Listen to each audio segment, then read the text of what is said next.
యేసుదొక చరిత్ర. రాజును చెయ్యాలని యేసు దగ్గరికి వస్తే ఏం చేశాడటండి?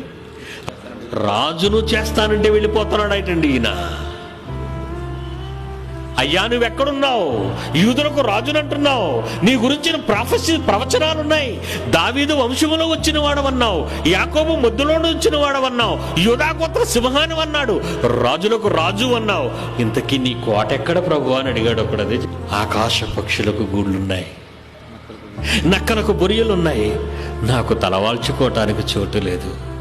నా ప్రజలు, నా పిల్లలు దేవుని జ్ఞానము లేక, తండ్రి జ్ఞానము లేక నాశనానికి వెళ్ళిపోతున్న ఈ క్షణంలో నేను ఎలా నిద్రపోతాను? నాకెందుకు కోట, నాకెందుకు సింహాసనం? నేను ఎలా సుఖించగలను?